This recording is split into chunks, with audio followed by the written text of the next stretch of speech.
About to have a real uncomfortable conversation right now.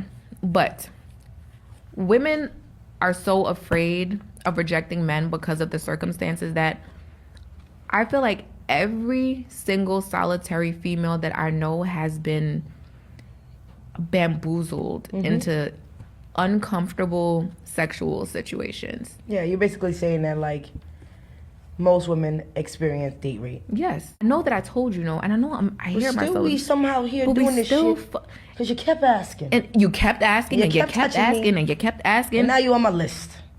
and now it's like you're never gonna see me again. But it's like, damn, Never I already until I'm fucked ready you. to see you again.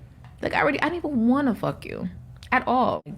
And it's like we grew up in this culture, like even being in elementary school and junior high school, and it's like, well, don't wear your skirt too short because boys might rape you, or don't show your boobs, or boys might rape you, or don't go by yourself after dark, or boys might rape you. And it's like, why are we teaching little girls not to get raped and not teaching little boys not to be rapists?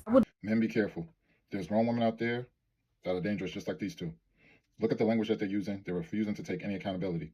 The caption says, women forced into sex because of fear of rejection.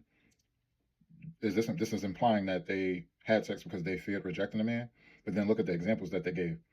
The lady said, women had sex because they've been bamboozled. Bamboozled means you've been tricked or deceived. How have you been tricked or deceived? Being tricked or deceived is not the same as rape. That's not the same as SA. How were you tricked or deceived? Unless the man somehow lied, unless you thought you would have having sexual intercourse with a woman and then he turned out to be a man, that's a form of rape under certain penal codes. Or if you thought you were having intercourse with a man and he turned out to be a woman, that's rape under certain penal codes. But unless it's that form of deception or trickery, it's not rape. So where are you getting this from? Then the lady says, oh, most women have been date raped. Rape is rape. Date rape refers to, it's also known as acquaintance rape. It's usually someone you know and you go on a date or something like that first. So they're talking about, oh, and look at the examples given though. She said, oh, I didn't want to do it, but you kept asking, you kept asking. That's called persistence. Just because someone keeps asking to take you on a date or have sexual intercourse with them, it doesn't mean you have to do it. And if you do so willingly, that is called consent. It's not rape. It's not date rape. Now you said he kept touching. He kept touching. Did you consent after he kept touching, or did you say no? Like, which one is it? If he kept touching and you just said, okay, I'll go along with it, that's not rape. She said, you'll never see me again until I want to see you. Why would you want to see someone again if they raped you? This doesn't make any sense. See, this is the difficult situation many men find themselves in.